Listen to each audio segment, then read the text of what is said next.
Welcome to the Ad Nauseam Podcast, where classical gourmands everywhere can finally get their fill. Join us for a delectable discussion of Greco-Roman civilization stretching from the Minoans and Mycenaeans through the Renaissance and right down to the present. And now, ladies and gentlemen, here are your hosts, Dr. David Noe and Dr. Jeff Winkle.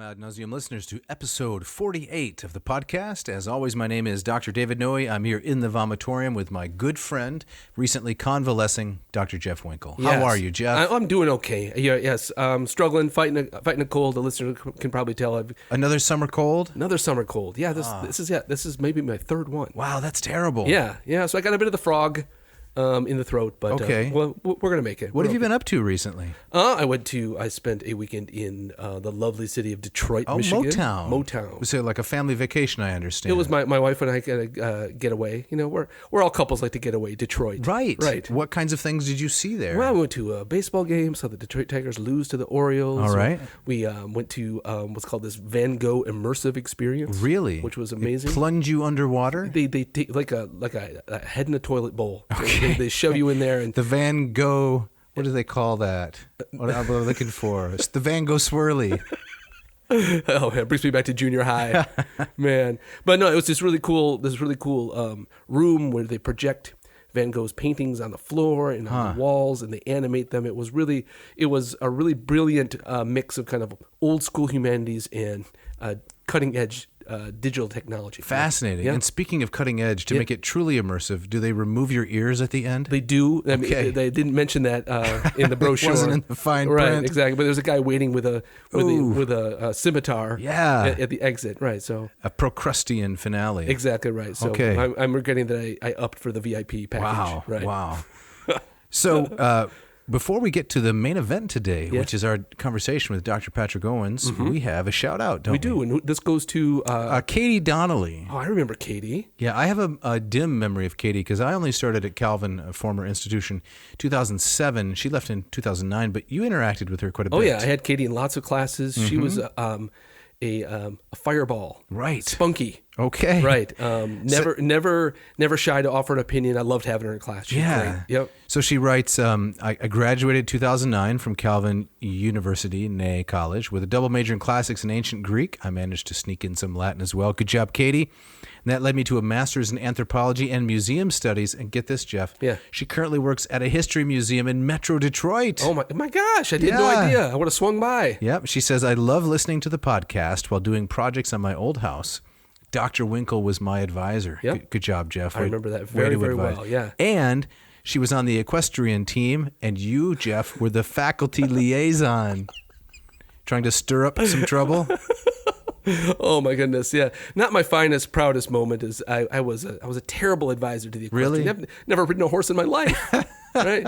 But What's involved in faculty liaising the equestrian club? I think they needed clearance to get pizza for a get together or something like that, or handling the budget for soda pop. Right. I was all over that. Mucking the stables? But No? there was no mucking. There was no mucking. There was no There was no equine interaction at all. Right. Yeah, every club needs a faculty liaison, though. They do. Yeah. I did some faculty liaising. I think you were the liaison for the rugby team. The rugby team and the chess club. Right. Right. And you comported yourself very well. As I did what I understand could. it. Yeah, I love chess. So, well, let's get right to it. All right, Jeff. So our opening quote this week is from Basil Leno Gildersleeve, Limits of Culture from Essays and Studies, 1890. Is that right? 1890. 1890, okay. Long time ago, So yes. you want to read that for us? Sure. Mr. Gildersleeve writes, "What we want is not less Latin and Greek, but less waste of time in learning or pretending to learn Latin and Greek." That's interesting. So he doesn't even want to waste time when he's pretending to learn Latin and Greek. No. It has efficiency all the time. Absolutely. Right. And so we're very happy to welcome into the studio today, into the vomitorium. This is Vomitorium West now, isn't it? Yes, exactly. Are we ever going to go back to the old one? I don't think so, no. This is the new This is days. the location, Yep. right. Dr. Patrick Maloney Owens. Yes. Is it Maloney? It's Maloney. Yes. I'm Welcome, Patrick, to the astonished. show. I am delighted to be here. The vomitorium is a beautiful place. I had expected people vomiting or drinking to excess or eating to excess. No, that's been outlawed. We had that early on, but it wasn't working. You've moved beyond that. We've moved well past that. Yes. Right. As I said, I'm delighted to be here. I am an avid listener and even recommend your your podcast to students. Oh, excellent. Well, we appreciate that. Yeah. So you're an avid listener, and you recommend the podcast to others. That's great. Thank you so much. The perfect My pleasure. guest. If we could be self-indulgent for just a couple minutes, what do you like most about the podcast? He wasn't prepared for that. Well, I, as a classical gourmand myself, appreciate the levity that you bring to the podcast, because I tune into a number of other podcasts, and there's a certain stiffness, a certain erudition that doesn't keep me interested. I think that's one of the things we saw as an issue out there that we're trying to address. So yeah, It's dressed. it's dressed. Excellent. Well, Patrick, now that you're here, we have you trapped inside the vomitorium. I'm wondering if we could start just by having you talk a little bit about your background and kind of addressing this question of, we're talking about Latin textbooks and what makes a good textbook, and why should we care what Patrick Owens thinks about these kinds of things. So could you answer that question by telling us a bit about your background and what brought you to the Latin language and the expertise that you hold today? Yeah, sure. Thanks for asking. I'll try to do that. Well, I grew up in New York City, and in the area that I grew up, there were some rough schools. So my mother determined to send me to a Jesuit preparatory school at which all students were required to take Latin. So there I was introduced to Latin. I won't say that I learned Latin, but I learned about it. And that failing, the fact that I didn't really learn Latin in high school, was a failing of my own, not of any teachers or textbooks. In fact, I was kind of a poor student in high school, and I had wonderful teachers, one particularly who really turned me on to an interest in the classics and in Latin, but I didn't make the progress that I should have. The interest, though, carried me through, and towards the end of high school, I had made enough progress that I determined to set about and change course and study classics more seriously. And so I majored in classics at Fordham University, where I was afforded the incredible experience of studying abroad in my junior year. And if you have any listeners, any audience members who are university students, I would just love to recommend studying abroad in their junior year. For students of the classics, for classical gourmands, there's no better way than traveling. And I know that you and David have taken students abroad and know the value also of traveling. Oh, without a doubt. Without a doubt. And left some there in our better moments. Take them abroad and just don't bring them back. So I'm curious. So your mom pushed you. You're going to this Jesuit school. That's right. And so I take it she's fully on board with her son getting steeped in Latin and stuff. But now, how about when you now say, "Hey, Mom, I'm going on to study Latin in university. I'm going to make this career." Did she have a moment like I imagine many parents would have today if their child was, I'm going to study classics, like, oh, what are you going to do with that? Sure, right. I think she thought by sending me to a posh preparatory school that I was going to be able to afford to fund her retirement or maybe take care of her in her old age. Yeah. And when I determined to study classics for the rest of my life, I'm sure that there was a panic that I would be unemployed. I don't know that we've ever talked about Really? How she felt about it at the start. Now she's But she very never supportive. said to you, "You're crazy." She never said, "What are you doing?" She was supportive. She really good. was. Good, She good. wanted me to follow my interests, and I did. Yeah. So you went abroad to Italy, and you at some point met the incredible scholar Luigi Miraglia, right? Aloysius? That's right. I had studied at the Intercollegiate Center for Classical Studies, also known as the Centro, which is a study abroad center in Monteverde Vecchio in Rome, where the late Reginald Foster resided. That is in that same neighborhood, Monteverde Vecchio. So I had the opportunity to meet and then study with Reginald Foster for many years. Was he involved in the Centro, or did you pursue that independently? He was not. He just happened to live literally down the block, or rather, more precisely, up the block from the Centro. That's crazy. And it was crazy. Yeah. And so I studied, as I said, at the Centro, and then studied what was college year in Athens. And after those two experiences, I came back to Italy again to study with Luigi Miraglia, who is the founder and president of Academia Vivarium Novum, which is an institution in which all students, all members of the faculty, only speak Latin or on occasion ancient Greek. All lectures are provided in Latin. The time that I joined Vivarium Novum, though, it was not in Rome where it is today. It was really more like a motley crew of scholars. We were 6 or 7 in number at the time in a country villa about 2 hours east of Naples, and we decided that we would live in common and hold everything more or less in common, take meals in common. We wouldn't date, we wouldn't go out except in pairs of 2, and we would study classical literature. Wow. How did you stumble upon this group? It was quite fortuitous. You're not doing this for college credit, I imagine. No, there's no credit. There's no credit. This is just an independent, well, not independent, but a group experience. It's the greatest kind of leisure. Yeah. And it was really a lesson in what erudite leisure should be. I learned about it from a great article in New Yorker magazine. Maybe you've read this article, I don't know, about Luigi Miraglia. It was published in the early noughts, I guess. And it's a character sketch of Luigi and his eccentricities, I guess, his interests, his desire to found a school of the sort that he ultimately did. And I was drawn to it. His description of humanities and the great Renaissance humanitas drew me in. And having already had the experience with Reginald Foster, in which I recognized that the one way for me to really master Latin would be to speak it regularly, build relationships in it, and learn to think in it, to live in Latin. And that is what my experience with Luigi Miraglia at the Accademia Vivarium Novum afforded me. Yeah. Was there a moment? I'm fascinated by people who are adept with languages and multiple languages. Was there a moment where you found like it clicked? Like I said, no, I've heard some people say like if you find yourself dreaming in a language, that's a sign that you've acquired it, more than skin deep. I'm just wondering, was there a moment, or was it just more just kind of a slow absorption of all of this stuff? Jeff, you said it. It was sort of like having a dream, the experience in which I one day woke up and recognized, wow, I'm really doing this. I'm really speaking Latin inside. A friend of mine from the States came to visit me in Italy, and I took him sightseeing, and we stayed over in a hotel. In the morning, he got up and I got up, and I started speaking to him on the side of my bed, to someone who has no classical background. He's a geologist. And he said, "I'm sorry, I don't understand what you're saying. I don't speak Latin." And I said, "Oh gosh, I'm sorry. Was I speaking Latin again?" So it was that automatic. It was that automatic. Wow. Yeah. And Sua sponte. Sua sponte. It's kind of ironic. There's this book, maybe you've heard of it. Gosh, what's its title? Sounds familiar.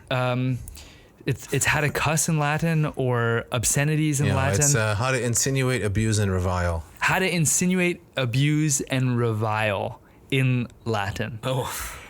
And it's a terrible book. I mean, it has. That's not what I thought. Okay, it's a funny book. Frutex.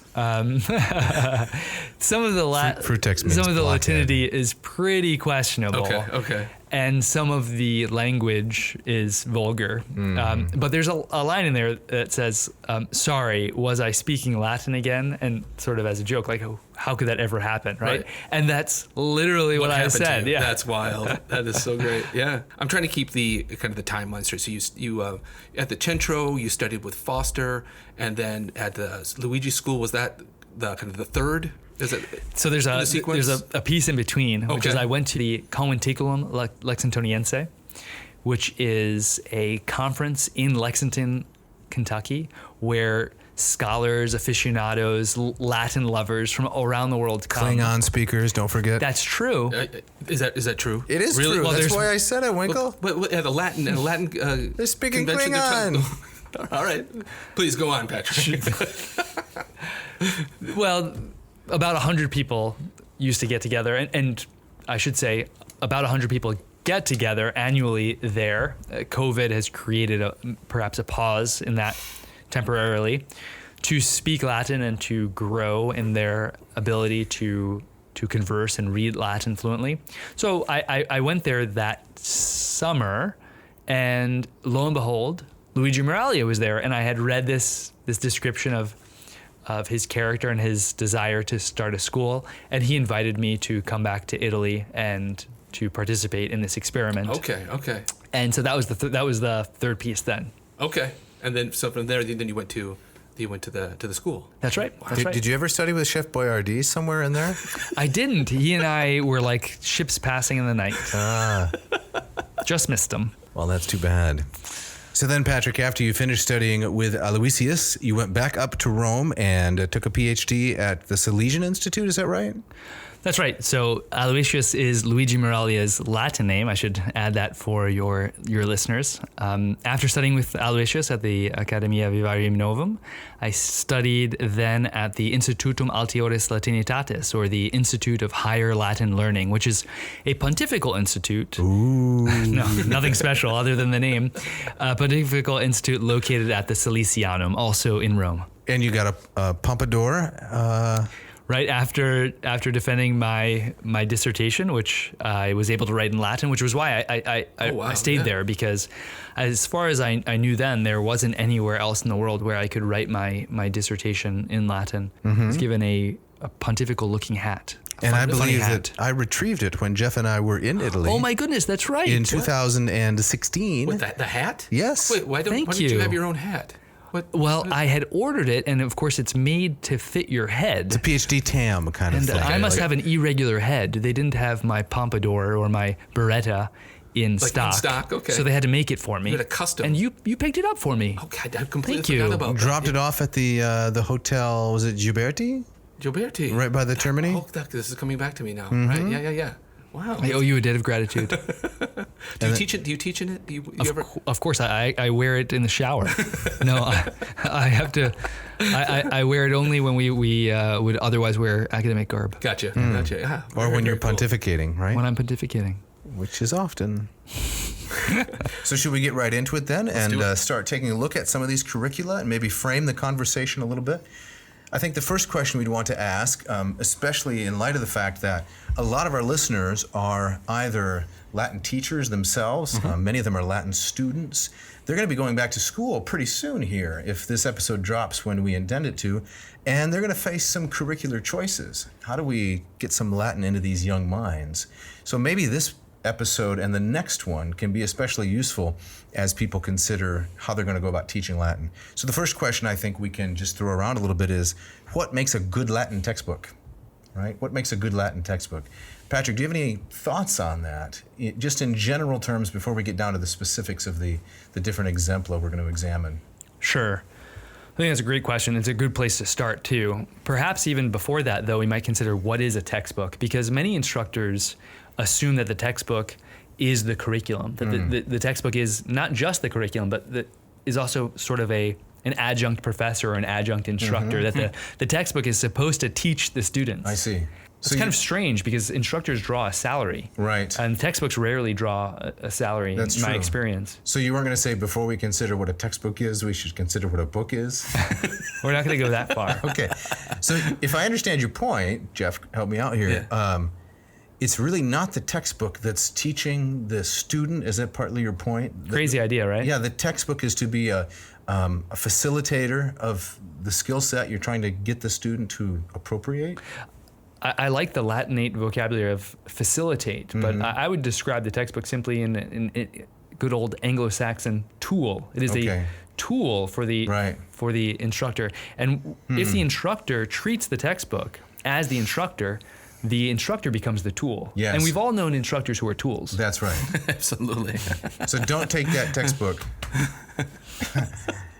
Yeah, I saw that coming a long way away, and I thought he's going to go for that. He's going to go for that equivocation on the word tool. Yeah. So just let him go. You deserved it. Yeah. So what you're saying is it's to facilitate, it's to be a tool for the learning of the student, and you're kind of insinuating that maybe some Latin instructors become too reliant upon the text. They want the text to do the work for them. Is that fair to say? I think that's the case. So you're saying, first of all, a textbook is a tool to facilitate the study. So once we have that down, then what should we look for in that kind of tool? A textbook needs, of course, to present accurate information. So if you have a textbook that has serious mistakes, that presents material that is either not true, not accurate, or anything along those lines, that's a problem. In most fields of study, you can expect, you can have as a starting assumption that anything contained in the textbook will be either true or very close to true. Right. It's unfortunate that in some number of Latin textbooks, there are egregious enough errors to perhaps disqualify them from the classroom. We won't be talking about textbooks that are of that type. Utterly disqualified because we're nice people. We want to be charitable. I'd like to talk about maybe one of them. Okay, well, maybe we can do that. Yeah. Maybe not by name, but All right. I get this question a lot as well, as I'm sure you do as a Latin teacher. What's the best textbook? Which one do you recommend? And of course, I step back from that question at first and say, there is no silver bullet, right? The textbook is not going to give you a knowledge of Latin. You have to do the work. So that's in line with the sense of a good tool. But the second thing I typically say is, as long as the material in it is accurate, it's been vetted by people who know the language, you can't really go wrong. You might not have as much fun, or your progress might be impeded or slowed down, but it's not going to be wrong. That's right. So that appears to me to be the lowest bar, Right. that a textbook contains accurate information. But if that were the only criterion, we would simply hand our students a grammar book that is a list of Yes. forms and constructions. And that doesn't quite work because, as you insinuated, a textbook ought to also excite the learner. It ought to at least present the material in a way that is learnable, that is recognizably pedagogical. So to that question, and like you said, I get that question not never, what is the best Latin textbook? My answer usually is the textbook that works better for you and for your students. There is no silver bullet, and a situation that I'm in currently at a university is certainly different from the situation in which a teacher is instructing students in primary school or middle school or high school. And even one university classroom can be quite different from another university classroom. Sure. The preferences of the instructor, the needs of the instructor, the level of comfort on the part of the students, all these things need to be taken into account when choosing or employing a textbook. Now, how much, when you look at a Latin textbook, are you looking for some culture in there as well? You know, when I taught Latin, it's primarily I want them to learn the language, but I also want this to be a platform for them to understand a bit about Roman culture too. And so, are you looking for kind of a balance there, or kind of it's nice if it's there, or I can bring that in myself? Sure, I would agree with you. I appreciate when ancient culture, particularly Roman culture, is included in a Latin textbook, because it's very difficult, if not impossible, to really learn a language without a connection to the culture in which it grew up or Sure. in which it is employed. It's certainly difficult, if not impossible, to understand Roman literature bereft of the requisite knowledge about Roman culture. Of course. So let's get an example to make it easier for our listeners to understand what we're saying. What would be an example of something that the student can't come to understand well, some philological, lexical item, without having background in culture? Great question. Well, how about the cursus honorum? Okay. The cursus honorum, of course, is the ladder, so to speak, that a Roman citizen, a Roman politician specifically, would ascend, culminating with the consulate, the office of consul. If a reader doesn't appreciate what those steps are, or the importance of the general outline of the cursus honorum, it would be very difficult to understand the references in either a political speech or a historian to an aedile, a tribune, Right. a consul, so on and so forth. So if Cicero says you're just a lousy tribune, right, and you don't know, well, That's right. is the tribune above the aedile or is he below? The insult doesn't have much salience. Sure, exactly. And if one doesn't know the responsibilities of the aedile or the tribune, that would complicate such references as well.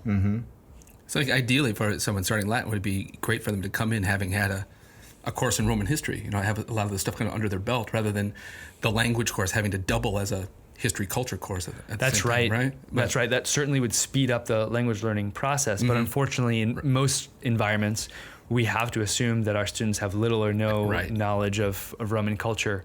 Another example, David, might be that of the pater familias, the role of the father of the household, the man of the house. There really is no analog to that in our culture. We say father of the house or man of the household, but it's important to remember that in ancient Rome, the pater familias had the right to sentence to death and to execute that sentence of a member of his own household.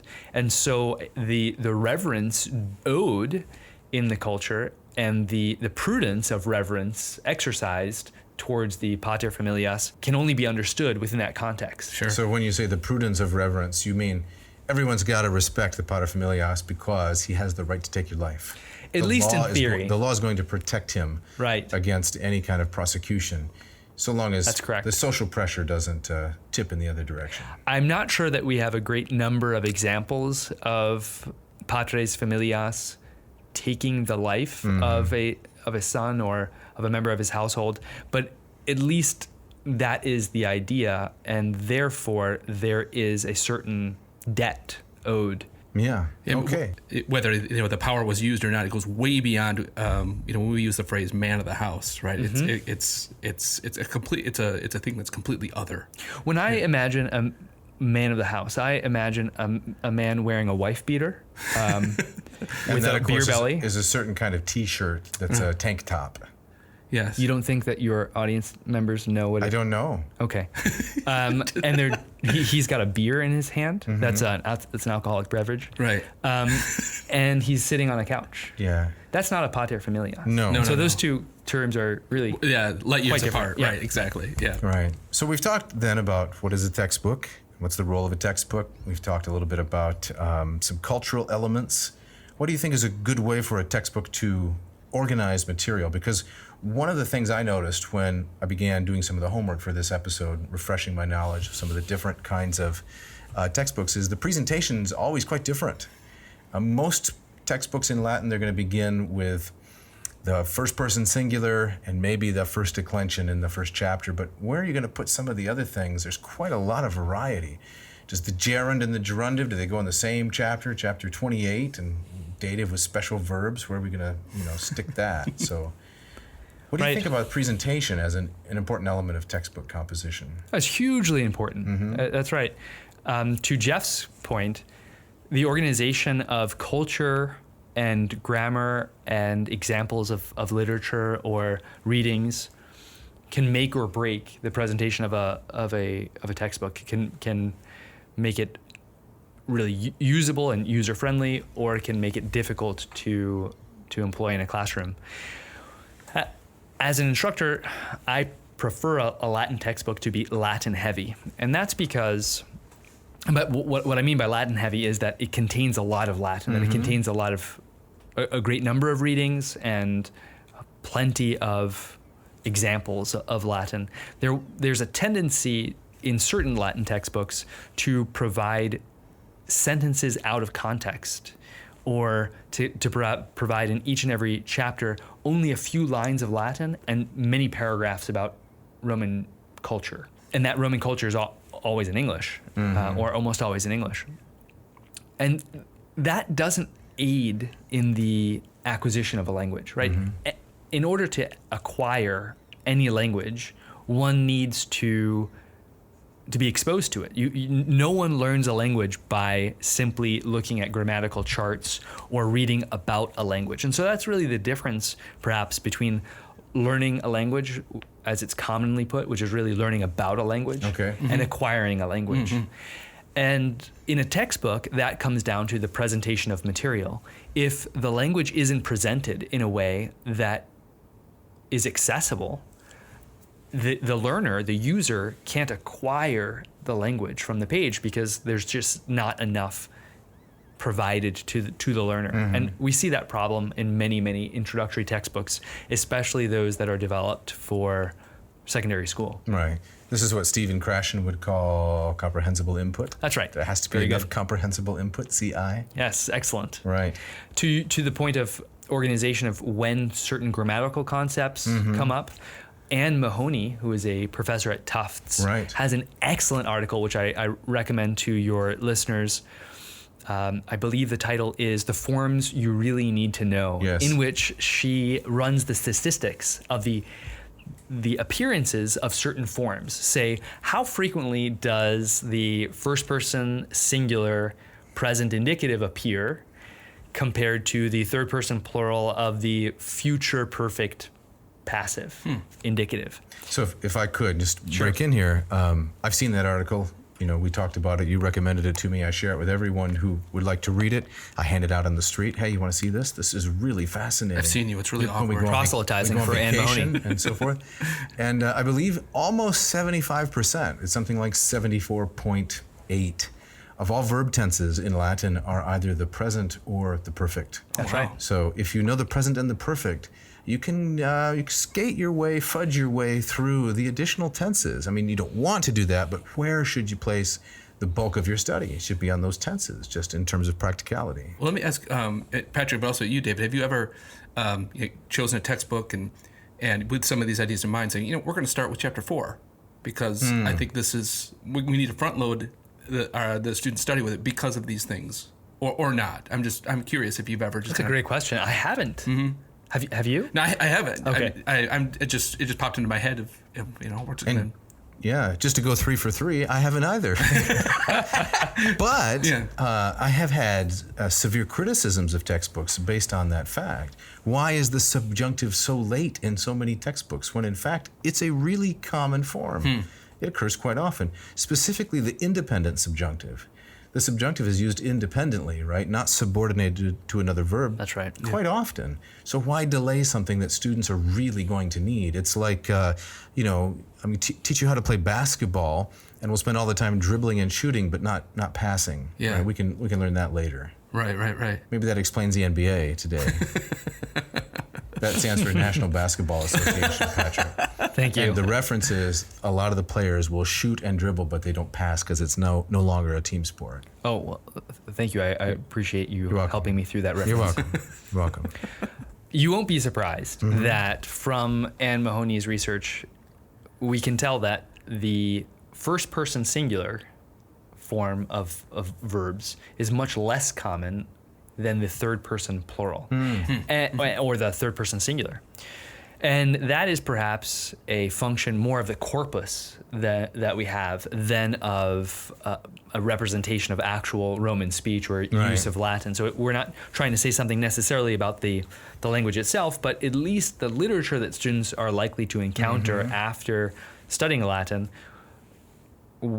will include a greater number of third-person verbs than first-person verbs. And for that reason, many textbooks perhaps, teach the third person either at the same time as the first person or they front-load it. That is, in the early chapters, they'll teach the third person. And, I'm just using this as one example of the way that choosing the layout of what grammar to present at what period can be informed by good research.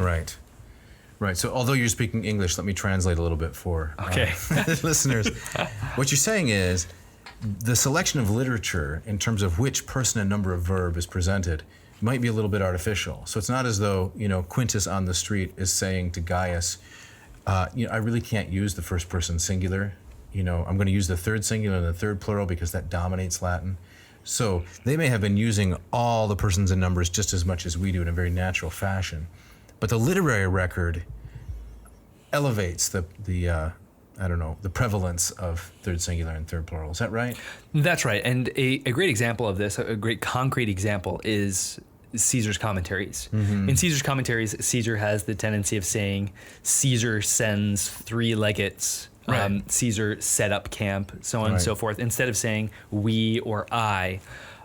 And that's just a great example of why in the corpus, especially the corpus that is the canon, that is the body of literature that's most frequently read from ancient Latin literature, shows a propensity towards the third person rather than the first or second person.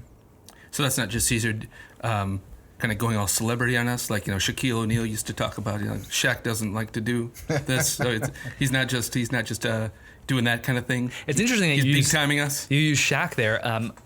Contrary to what David will think, I know who Shaq is, Shaquille O'Neal. Yes. And Irish basketball player, right? Yes, yes.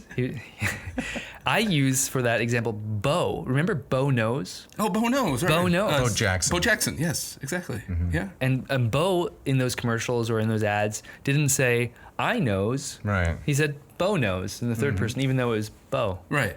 Yeah. So Yeah, sort of like Caesar knows. Okay, Caesar knows. Right. Yeah. But you're saying that that's kind of more of a. She's our shit. Kaiser Skeet. So, Actually, but you're saying that that was more kind of a function idiom of the language. It's not Caesar being like Bo Jackson or Shaquille O'Neal. I mean, you're saying that the third person used in that way is a more common kind of thing, kind of an expected kind of thing, or no? Oh, actually, I intend to say the opposite. Oh, really? It's not representative necessarily of anything peculiar about the language. It's representative rather of the corpus, Okay, and so okay. the corpus that is extant of literary Latin misrepresents or shows us a cross section of usage that isn't perhaps representative of the whole, Gotcha. but it is representative of itself. Gotcha. So there seems to be with a lot of Latin textbooks a disconnect between how the language is presented and how it actually reflects what we find in the literature. In many ways. In many ways. Yes, Okay. that's right. Okay. Yeah. Any other points that you'd like to mention as we think about what constitutes a good textbook before we start discussing some particular examples? Well, sure. As we said earlier, textbooks need to be particular to the circumstance in Right. which the learner or the instructor finds oneself. And so for younger learners, that means that it has to have some sort of graphic or colors, things that will attract Pictures. the pictures. Right. Yeah. Scratch and sniff Latin. I think you're This onto is what- something. This is what the Gallic forest smelled like after the Or oxes or and horses garum. went Well, through. garum. I was just going to think garum. Yeah, I wonder what that smells Scratches of garum. Right. Well, and garum, of Rotten course, fish. is this fish sauce that the Romans were fond of. Right. Right. Fermented, Yes. several days old. Right. So it's got to have pictures, color pictures. It's got to have Something like that. Something like that for the younger students, and then there needs to be a balance between the forest and the trees. So by that I mean some textbooks have a tendency of early on explaining all the exceptions. I recently used a textbook in which the first chapter presented the first declension and then all the exceptions to the first declension. Right. Like filiabus. Filiabus or the genitive singular in as. Yes. So familias rather That's than right. familiae. And an early learner doesn't need to know exceptions. The Right. early learner needs to know what is typical, what is prototypical. Yes. Perhaps even Artificial. artificial, at least at the beginning, so that the student can comprehend the layout of the land. Now, because Dr. Owens is charitable, he's not mentioning the name of that textbook, but the astute listener can go find it, and if you identify it and send it to us, you get the next episode free, right? That's the prize. No cost. You No can listen to the cost. next one. Wow. Next That's one What a free. deal. I That's can a good hear deal. I can hear them scurrying already.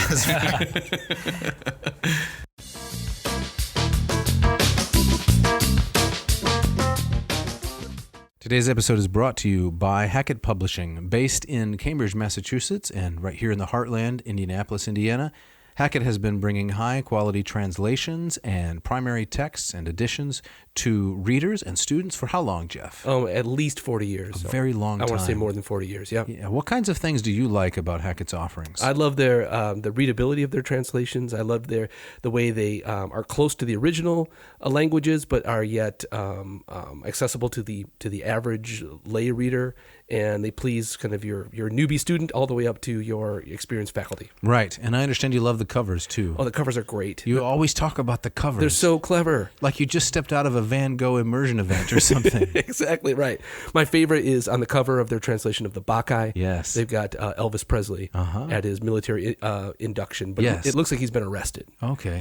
And that's perfect. You know the So in the Bacchae, right, there's the character of Pentheus? Yes. Okay. And then Dionysus, this wild, attractive god, comes to town and drives all the women crazy. Right. And the townspeople don't know what to do with it. Right. Right. So and Pentheus ends up in jail. Yes. Or is it Bacchus? No, Pentheus tries to imprison Yes, Dionysus. and he breaks free and wreaks havoc. Right. So there's the connection to Elvis. Exactly. Right? And whenever Elvis comes to town, all the teenage Clever. girls go crazy. It's perfect. It's brilliant. Yeah, Yep. they also offer a lot of their texts online through something called Red Shelf. Yes. You can get online versions, like a Kindle download, but more sophisticated. Yeah. Yeah. So if our listeners want to score some of this great material from our generous sponsor, Hackett has been with us from the beginning. Yeah. What should they do? Well, they should go to hackettpublishing.com, HACKETT. Yeah, I was just going to ask you, how many T's in there? 2 T's. Okay. And you find the text that you want. You enter AN2021 in the coupon code box. AN2021. Right. In the coupon code box. And that will get you 20% off everything you order. Hold on now. I Yes. got to do this again. Yes. What's that percentage? 20%. That's incredible. It's incredible, but that's not all. Okay. Free shipping. Amazing. Amazing. Check it out. This episode of Ad Nauseum also brought to you by Ratio Coffee. Ladies and gentlemen, Mark Hellwig and the good people at Ratio Coffee from Portland, Oregon have done it. They've solved all your brew-based problems.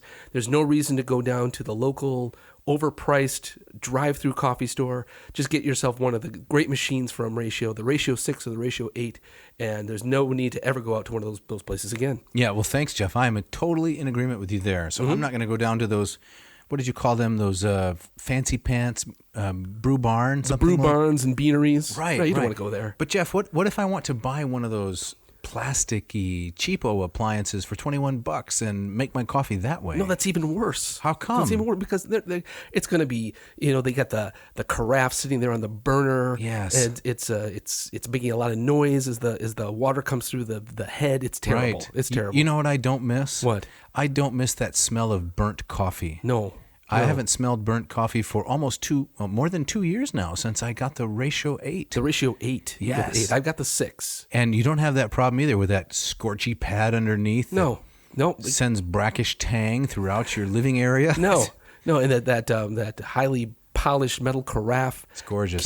Keeps it warm. There's no need for the burner. No. It's great stuff. It's got a Fibonacci head at the top, right, which sends the water down into the cone.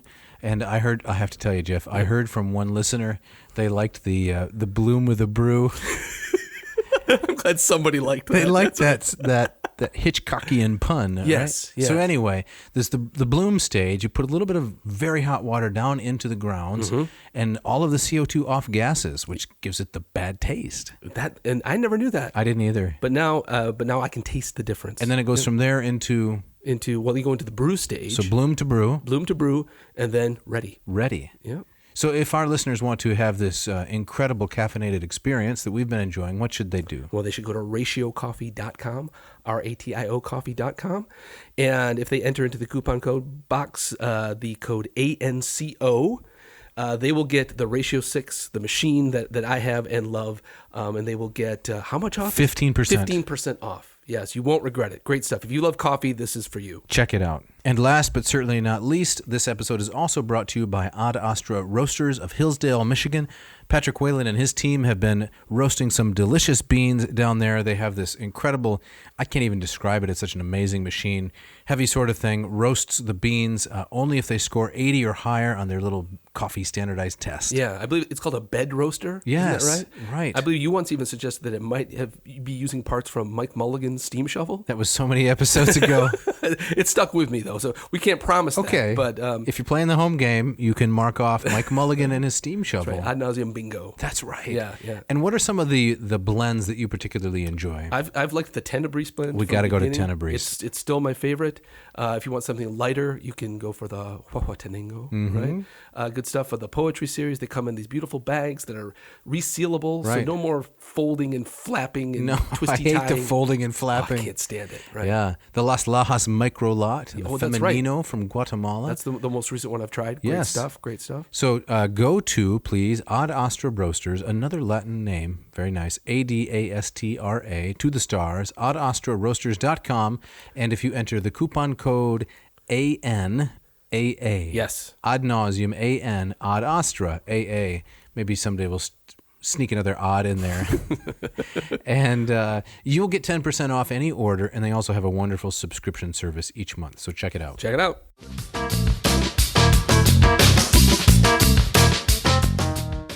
So, shall we get down to brass tacks then? Let's do it. Anything else we want to cover about what makes a good? I mean, we could talk about price maybe and the kind of paper it's printed on, but those seem pretty universal. The quality of Latin textbooks in terms of printing and such has gone up, and the price has gone down on the whole, I would say. Okay. Yeah. Wouldn't you? I mean, when I learned Wheelock Lo these many years ago, or Wheelocks, if one insists, it was printed on a kind of newsprint. Yeah. And didn't care for that too much, but they have improved the quality of the materials since that time. Yeah. Well, let's get into it. All right. What are we tackling first? Yeah. So we're going to divide up the review here into different categories of textbooks, and Dr. Owens has suggested that we should go like this. We should look at Wheelock's Latin and group that together with a relatively new text. I think it's about 5, maybe 7 years old, perhaps even a decade by now, called Learn to Read Latin by Russell and Keller. And then the third one in that series is the intensive course by Moreland and Fleischer. Is that right? That's correct. You have a unique way of pronouncing Fleischer. I have an incorrect way of You do? pronouncing it, yes. Like so many That's of right. your words. That's right. Right. That's right. So why group, Like you pronounce Wheelock. why I believe group that H these is three silent. together? Yeah. Actually, like I said, you don't sound like you're from the Bronx. Well, thank you for saying that. I guess that's a compliment. Should we I have give him a nothing against Bronx cheer? Right. But I mean, when a Midwestern stereotype, of a New Yorker. That's right. Your timbre doesn't betray your New York origins. Well, I love the New York dialects. Yeah. I really do. Can you give us a sample? I can't. All right. I discerned early on in life that it was disadvantageous for me to sound like a New Yorker. So you've forgotten that And ability. I, from a very early age, attempted not to sound like a New Yorker, and now I can no So longer. this was a deliberate thing. It was. Oh, wow. Yeah. Okay. I'm not. One of my idiosyncrasies, I suppose. Yeah. So why Wheelock and You're going to insist on that Wheelock, aren't you? Yeah, and Okay. Learn to Read Latin and Moreland and Fleischer. Why put those together? What's So- the organizing principle? So these three texts, Learn to Read Latin, Wheelock, and Moreland and Fleischer, they are squarely within the grammar translation approach. The grammar translation approach, for your listeners who may not be familiar with that description of the pedagogy, is wherein a textbook provides a grammatical structure and then short readings in which the same structure must be translated. So, for instance, often in the beginning of such a textbook, the first or second declension are provided, and the student needs then to interpret short texts, either sentences or a very, very short story, using the information of a table or a similar guide. These texts generally don't have a storyline.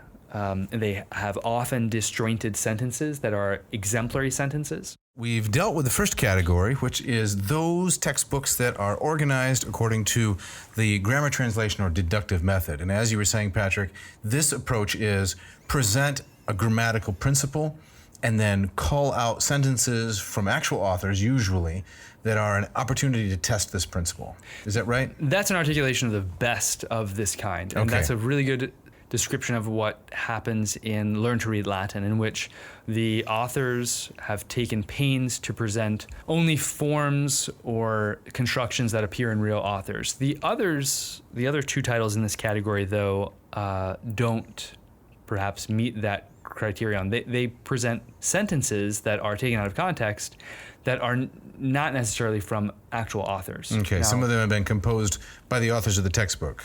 That's right. So there could, in the case of Wheelock, I assume it would be by Mr. Wheelock, Correct. Of course, and then later by perhaps Wheelock's Lafleur. textbook. Right. Wheelock's textbook, I think, has gone through 7 iterations. Yes, it's in the 7th edition. So much of it has been revised by subsequent authors and editors. Then Moreland and Fleischer has only gone through a few revisions. It was composed as a boot camp for students who wanted to learn all of Latin in one summer. And for that job, it is actually not a bad option. If some were Oh, that's high praise. okay, it's a good option for a Actually, not a bad option. Those are how my teacher evaluations usually go from the students. Dr. Noy was Actually, not a bad option. Not so bad. Yeah. It is pretty efficient. Yes. So if someone wants to teach or learn Latin efficiently, especially in, say, 10 weeks, this is perhaps the only option to do that. But again, that is learning Latin rather than really acquiring it. I don't know anyone who has acquired Latin through this mode. Learning any language within 10 weeks really is more learning about it, learning the structures of it, learning the vocabulary of it. No one is internalizing a language in 10 weeks, in my experience. Yeah, I think that's accurate. Yeah, I started with Huilax is that how I should say it? Huilax. You can pronounce it any way you want. All right. In 1993, and I did the study it on my own all summer and went through the 40 chapters like that.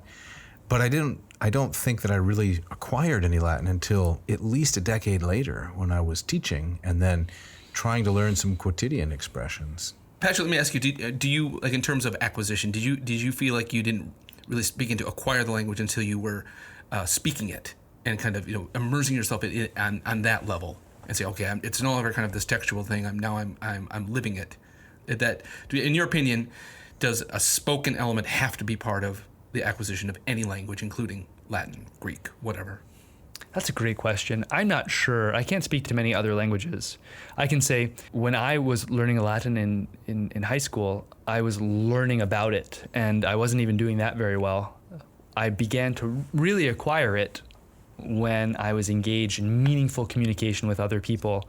And that meaningful communication carried me on over the humps. And there are many humps, many roadblocks in learning a language. When one gets discouraged, one has difficulty learning necessary vocabulary or committing to memory constructions and recognizing those constructions in context. But those relationships then turn into relationships with the actual authors.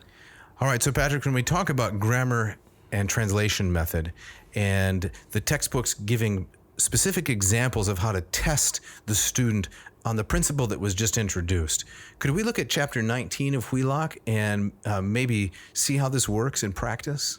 Sure. I'll point out to our audience members that we are just randomly opening up to chapter 19. So we're not choosing 19 for any particular reason. That's right.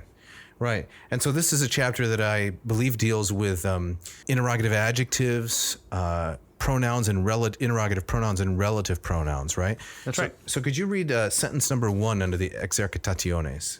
Sure. Quis libertatem eorum eo tempore delere coipet. Yes.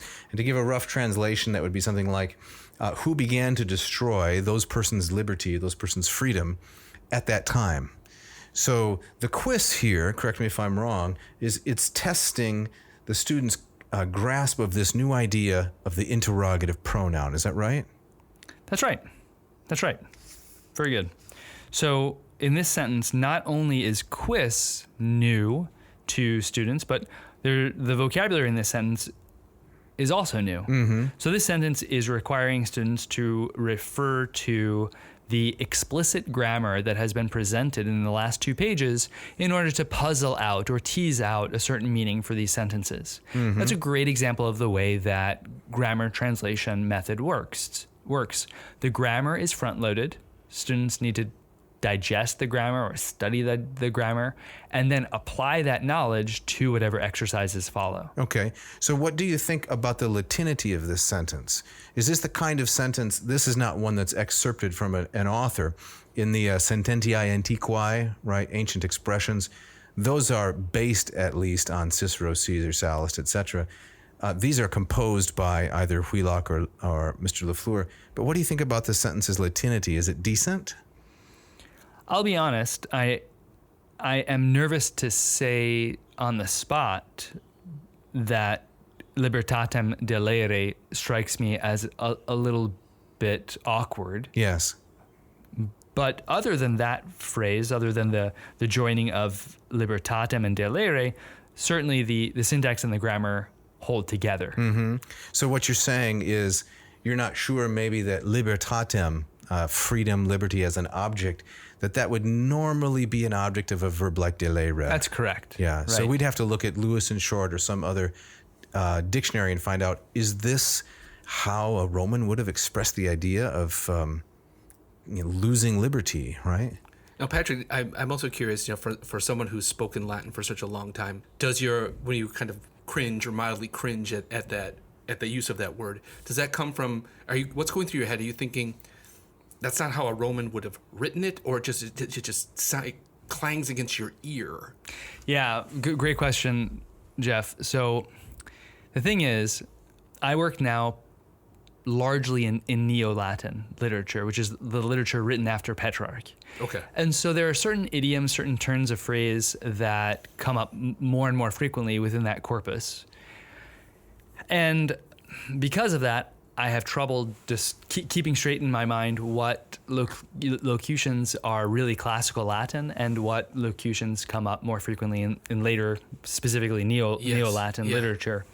So when I read this sentence, I thought to myself, immediately when David suggested it, I saw, quis libertatem tollere coipit. Sounds a little bit more idiomatic to me. Tollere coipit, get rid of liberty, simply strikes my ears or my eyes as more Latin than libertatem delere. But again, I'm on the spot here because we've only opened up to this page it's a moment ago. podcast, though, Patrick. The whole purpose is to put you on the spot. That's right. It's like a blood sport. Yes, that's right. It could also be. Maybe deleo. That verb was introduced in this I chapter, suspect and that- tolo not yet.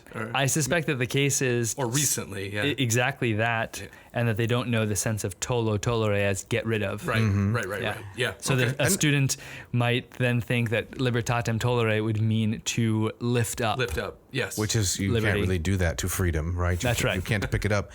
But a general principle is that the more it sounds like an English expression, the less likely it is to be accurate, right? Because You're probably right. two languages have such different idioms, right? Right. And so for the beginner, or the tiro, as we say in Latin, for the tiro, it's very important to learn early on and to accept that Latin is not English written in other words. Right. Right? It's not math where on one side of the equation we have libertatem delere, and on the other side of the equation we have to delete or destroy freedom. It simply doesn't work that way. Right. Languages are not a science, they're an art. Right. And But students want them to be. Oh, they do, don't they? do. Oh my goodness. They want it to be math. Tell me what this means. Tell me what this always means. Exactly. I remember, as a classics student in college and grad school, one of the questions I would get from people outside the field is, well, hasn't everything been translated already? Oh, yeah. Why would you want to bother? You with hear this? that too. But underneath that is this kind of like language is math, right? This word is that word. Yeah. Just switch it. Just interchangeable. We can hardly blame them today, though, in the age of Google Translate. Of course. Because in Google Translate, you can take a Spanish text of moderate length and get very nearly a perfect translation. And that's just not where Google Translate is for Latin today. Yeah. If any of you listeners want to punch some words into Google Translate, it should be called rather gobbledygook translate for Latin. It's Right. great fun, but It is great fun, yeah. but it's not going to get you a And when good students translation. turn in papers or turn in exercises that have been run through Google Translate, it's just face palm. Right. Yeah. So let's look at the second sentence to just Sure. get one more example. Okay. The second sentence is quies libertas abisto auctora dende deleta est.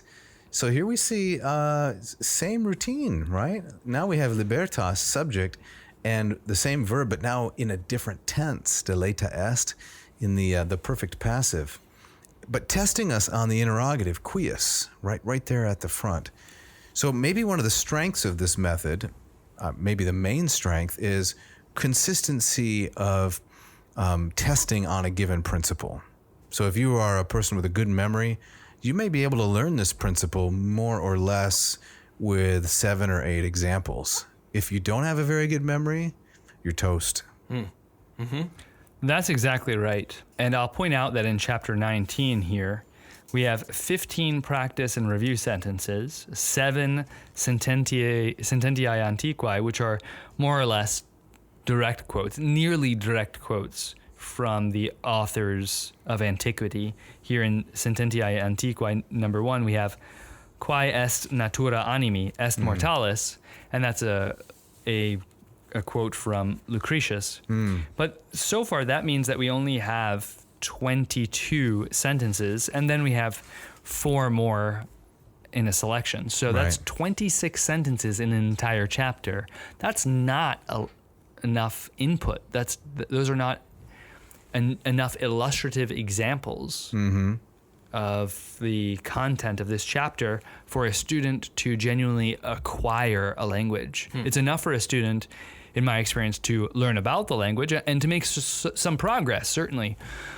But it's probably not enough to acquire this concept or language in general. So to David's point earlier, if a student is looking for a textbook to master a language, right? Chapter 19 here isn't providing a student enough material with which he or she could master the Latin language or even these concepts.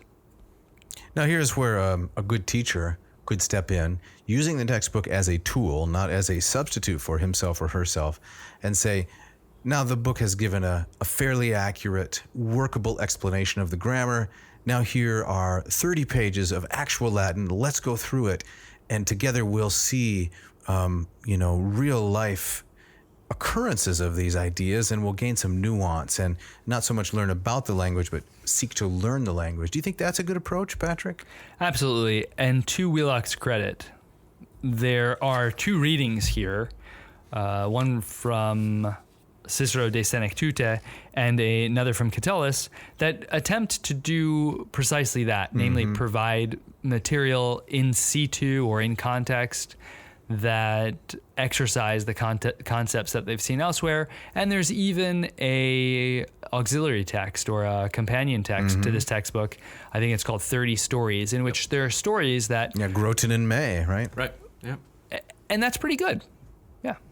Have you taught with Wheelock? I have, very briefly. Very briefly. Now, if you were approaching this chapter, or when you approach any chapter, would your approach say, well, forget the exhortationes. Let's go to the Sententia Antiquae. At least try to immerse ourselves a little bit in what's closest to actual Latin. I mean, or do a mix of all of these things. I mean, Yeah, maybe so. And that's a great suggestion, and a suggestion that is really viable. In any circumstance, of course, first and foremost, the instructor needs to take into account the audience's needs, the goals of the course. And those of us who teach at an actual institution need to take into account the other team members, namely your other faculty members. Right. And so if there's an expectation that an instructor will teach in a particular mode, or that instructor will hand off his or her students to another faculty member in the next semester, all of these things build constraints. Well, Jeff, we need to get out of here, so we need to tell Patrick thank you for this portion of part 1, and we're going to continue part 2 next week. Yep, that's right. We got a lot of irons in the fire. Yes, that's right. We have some great guests coming up, but we don't want to tip our hat too soon. Right, and we're still working out kind of what order we want to present them in. So yes, is that the right expression? What? To digress a minute, tip our hat? Maybe it's tip our hand. Right. You tip your hat when you're thanking someone. Right. You tip your hand when you're cheating at cards. Is that where that comes from? I think so. I don't think I've ever tipped my hand. Have you tipped a waitress? I've tipped a waitress, right? But how does one tip one's hand? Have you tiptoed around anywhere? No, I don't know much tiptoeing. I think the hand is you're showing your cards too early. Okay. Tipping the hand. Okay, I like that. Yeah, but I bet the listener's glad we sidelined into that. right. So we're not tipping our hand. Not tipping our hand, right. but we do have to tip our hats to some persons who made this possible. First of all, wonderful sound engineer, Mishka Fernando. I'm just enjoying the transition there. That was beautiful. Oh, thanks. Right, yeah. Yes, big thanks to Mishka for everything. Thanks to Scott Van Zen and Ken screaming Tamplin wonderful guitar for stuff. the screaming guitar stuff. Love it. Yes, and the bass and the synthesizer for the bumper music on the ads. That's also Ken. He contributed that so generously. Yeah. And I guess that's pretty much wraps it up. No, aren't you going to tell us about the Moss method? I do have to speak about the Moss method. So, Please do. We're coming out with something new this fall, actually. In addition to a big discount coming up, we're gonna run a sale before September 1. We're also going to have office hours each week. If you are a member of the Moss Method Fall cohort, you're going to get a little bit of time live with me, an office hour where you can ask any question about Greek that you want to. No, you're going to offload this on one of your flunkies. You're not going to be there. Oh, no, I am the flunky. You were the flunky? Yeah, that's Okay. my tattoo on my left arm, around the deltoid. Be the flunky. So you're going to be Yes. accessible live. That's in person. correct. Wow, that's amazing. For anyone who signs up for the Moss Method. That's so great. We may even let a few people in who aren't a part of the cohort who just have Greek-related questions. Man, very generous of you. Well, I really want people to learn Greek. Yeah. I want to earn some money too, but Greek's really important. So go to mossmethod.com, check out the program. Module 1, $299. I like to think it's a value for what you get. I'd really like the listener to check it out. Yeah, and they can go from neophyte to erudite. That's the slogan. In no time at all. No time. Sounds great. Well, if you want to get in touch with us, you can write to me at jeff@adnauseum.com or to dave@adnauseum.com. Don't forget the V. Yes, we'd love to receive that mail. We do. It's so great to hear from people. It's also a really good way if you want to get a shout out. Yes. Contact us. We'd love to talk you up on the show. But let us know what you're thinking, what you liked, what you don't like, what you want to hear about. Don't hesitate to drop us a line. No, we would love that. You can also go to the Apple iTunes spot and leave a review for us there. I think you can do the same thing on Spotify. Yes. Yeah. We've been so grateful for all the support we've got and all the wonderful listeners. It's been wonderful. And Dave, you've got our gustatory parting shot, right? I do. This comes from a woman named Skylar Blue. I don't really know who she is, but I love this quote. She says, quote, 100% true fact. Spam means sizzle, pork, and someone tell me I'm wrong. Thanks for listening.